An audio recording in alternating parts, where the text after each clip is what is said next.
Today on Minecraft, it's time to blow stuff up.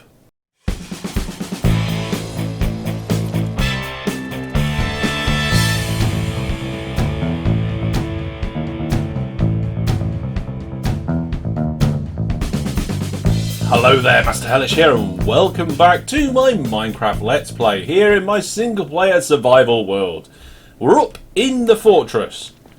Well, what's slowly becoming the fortress anyway. The courtyard corridors have now had their floors laid. I'm doing little bits between episodes here and there. If I did the courtyard for an episode, it'd be quite boring. It'd be like, here's a floor, here's a wall, here's a roof, here's some grass in the middle. So I'm just doing bits between episodes. And I've got a temporary bit of flooring here because this is where we're going to have a blast chamber. This is a project I've been wanting to do for a while. The idea of a blast chamber is it's somewhere where you can drop TNT, collect items that explode off that, and then funnel them into a storage system. Whether we're going to send it to the main storage system over there or not, I don't know yet, but I'm guessing we're going to have an option which way to send it.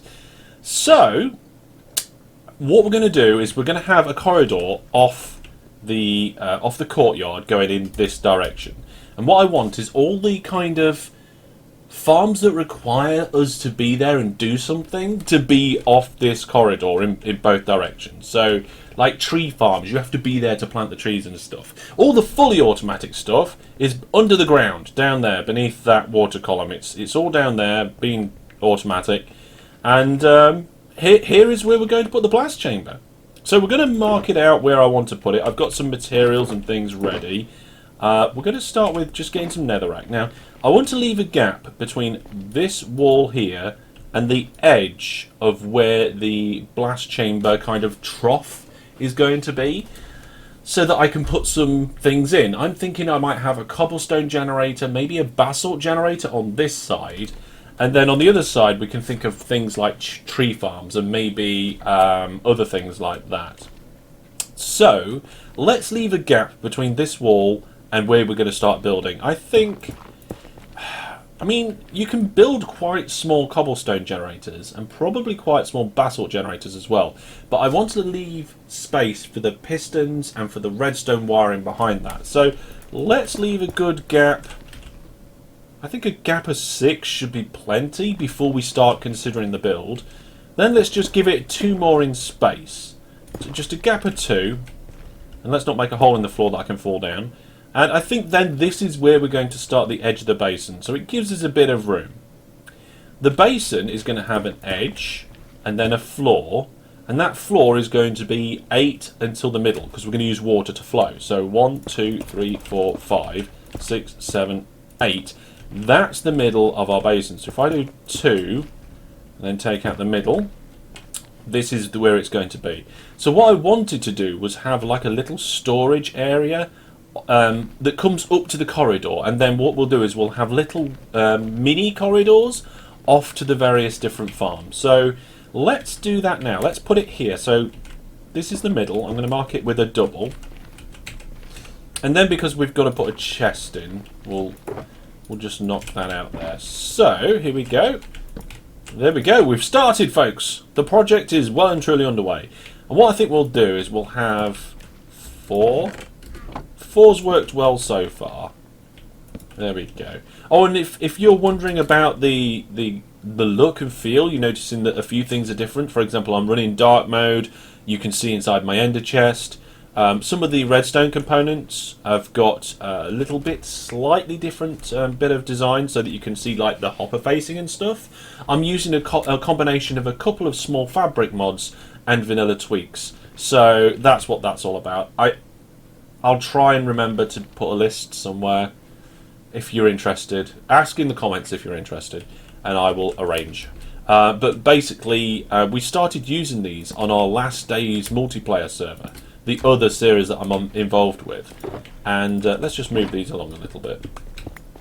And I thought, well, actually, these are quite nice little tweaks to the game. They don't fundamentally change the core gameplay, but yet they do add a little something. I mean, I'm a big believer that this feature, I mean, not necessarily for the ender chest, but for shulkers. So if I pick up this orange shulker, I can look inside it. I feel that should be in the game.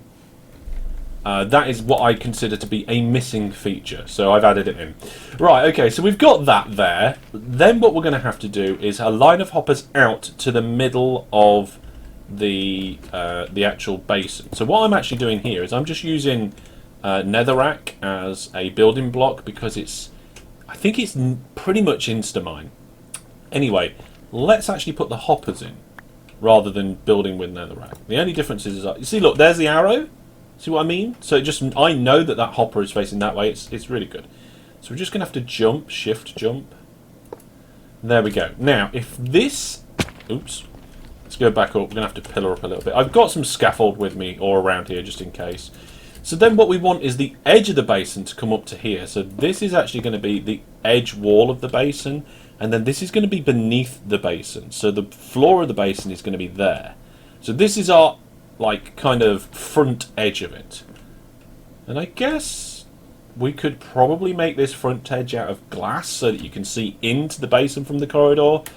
Nah, no, we won't bother with that because you're not going to be there when it's working. You're going to be at one of the farms. What's that light down there? Oh, it's just where I've lit up a cave.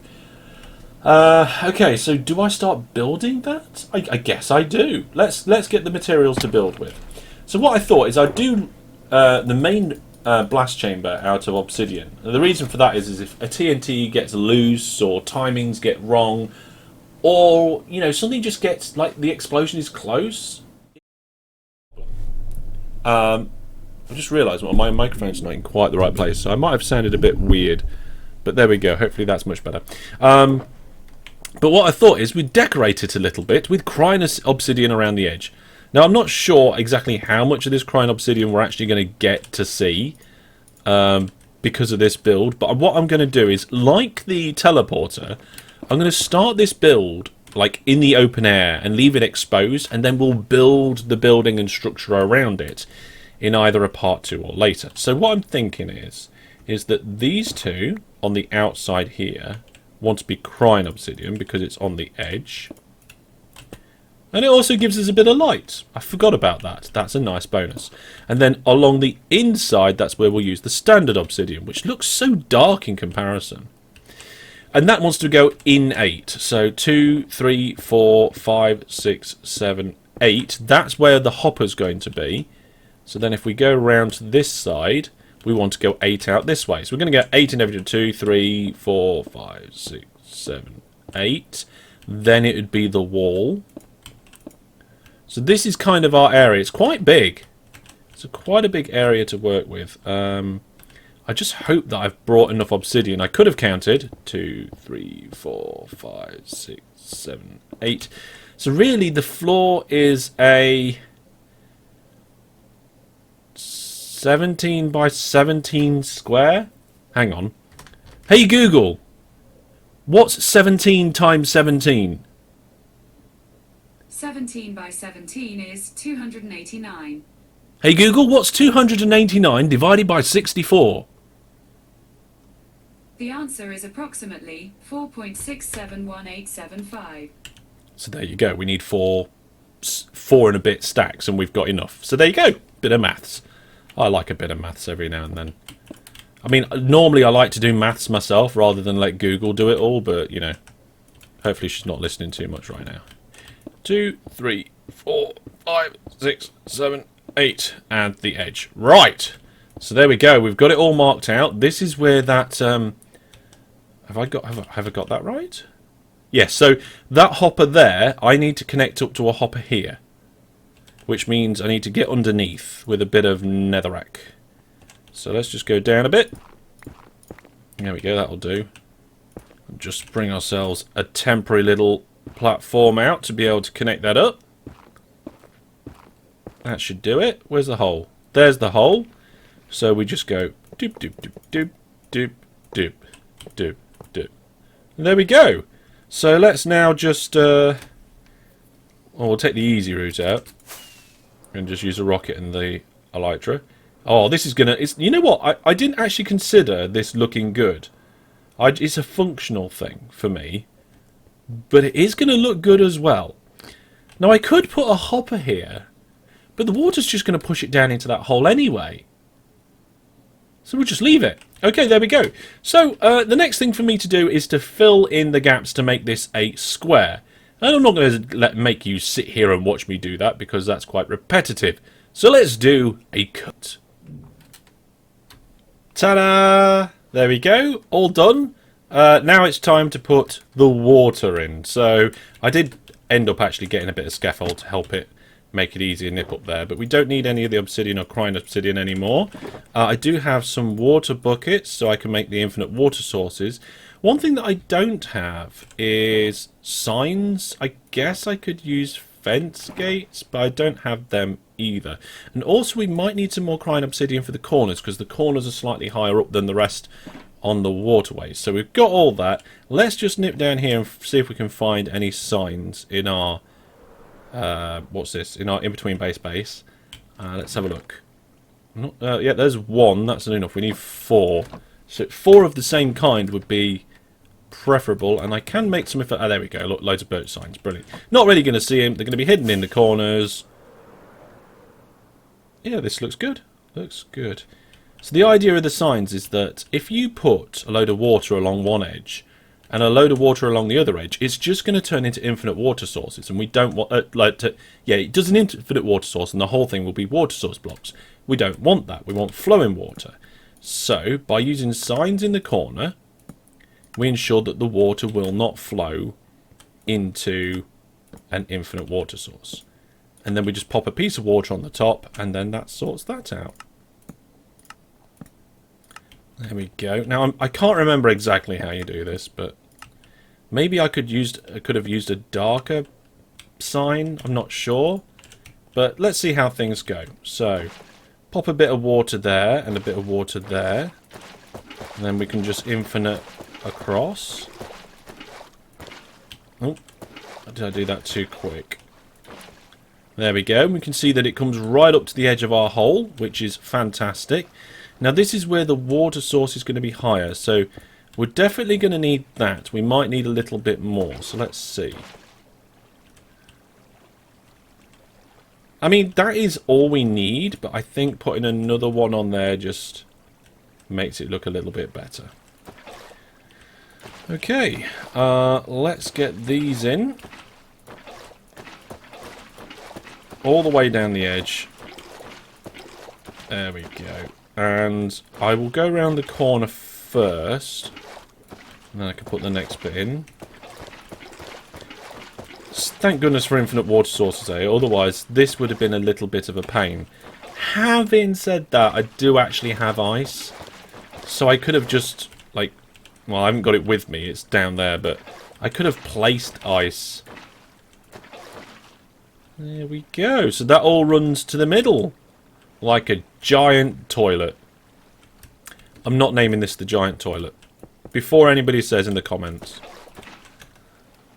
Its official name is the blast chamber. Does seem like a giant toilet though, doesn't it, in some ways. It's catching your... It's just catching the waste. Flushing it away down a pipe. I can't even place blocks. Oh, I'm having a little laugh to myself. Do you guys do that? Do you have a little laugh to yourself sometimes? There we go. One thing I realised when placing these obsidian blocks is that when you're placing the obsidian blocks, it's good to get it right. It's not too bad when you're doing a wooden platform and it goes wrong, you just axe it quickly. But if you misplace a piece of obsidian, then you pay for it. Okay, let's fill our buckets back up before we leave. Oh, brilliant. Absolutely brilliant. Okay, we're probably not going to need them, or that, or that. Okay, so the next thing we need to do is build the actual TNT dropping device. Now, hang on a second. Ugh, there we go. Now, in this series, I've taken the decision to dupe sand because there's no reasonable source of sand. So you can't... I mean, yes, there's a desert down there, but... digging up deserts is not only boring, but it makes the desert look horrible afterwards. I mean, there's a desert over there to the east that I dug up, and once I started duplicating sand, I put the sand back because it just looked horrible. And I'm actually going to duplicate TNT as well because I've got like an infinite supply of gunpowder from my farm, and if I'm duping sand, they're all the ingredients. So I'm just going to cut the one step out. We're going to duplicate the TNT. I think that's the only two things we're going to do in this series. They're the only two exploits slash things that we're really going to take advantage of. So I'm going to go and look at my plans, and what we want is the TNT to explode in the middle, roughly up a bit. And I need to look up the explosion radius of TNT. Let's go into my testing world, actually. Save and quit. Single player. Testing world. How far will TNT blow up a hopper? Okay. And I know it's not perfect every time, which is why we've got to be careful. But, I mean, I could look it up on the wiki, but this is so much more fun. So let's just go over here and just give it a go. Leave a bit of space. Right. So what I'm going to do is we're going to just place down like a line of hoppers. And then we're just going to keep placing TNT near the hoppers and just see how far it is until a hopper blows up. I'm going to guess that it is approximately 8 blocks. So 1, 2, 3, 4, 5, 6. Let's put the TNT at 7 away. It did hop slightly to the right. Now I am wondering if some of this ground is going to be giving the TNT some blast resistance. Let's place 1, 2, 3, 4, 5. Let's place it 6 blocks away and do another test. Here we go. Now that one hops slightly to the left. Again, no effect to the hoppers. 1, 2, 3, 4, 5.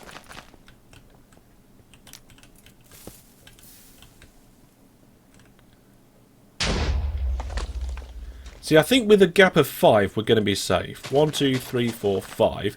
Let's just take out some of the blocks underneath in case they're giving it some sort of resistance value.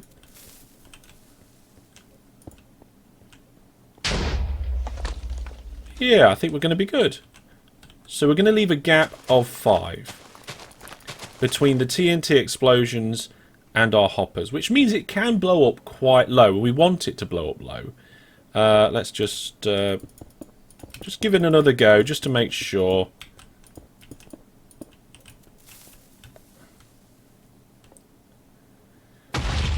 Ooh, look at that. That was a bit close for my liking. And I want this thing to run without any problems. Let's say 6 to be safe.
Well, there we go, folks. Not only have we got our big toilet sorted, but we've now got a TNT duplicator as well.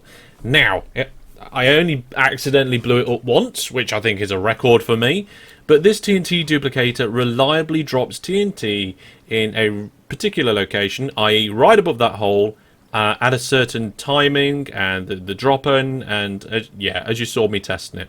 Now, this is just a standard TNT duplicator, not D&D. That's something different. I used to do that. And you can find it all over the internet. So I'm not going to explain how it works, because all it is, it's a standard duplicator with a little piston underneath that just lets the TNT drop at the right time with a bit of delay. Now we'll build the cobblestone generator, and it's a similar story. Standard cobblestone generator with some pistons on the back. Let's do it.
So there we go, folks. We've got our blast chamber in, and we've got the cobblestone generator in there as well. It all seems to work quite nicely. I've got it running quite slow at the moment because I want to be able to see if I can get other farms in with the same timings, but it might be that we just end up doing it so that, oh my goodness, it all went wrong. What? What? What? This has been running and work. Oh no.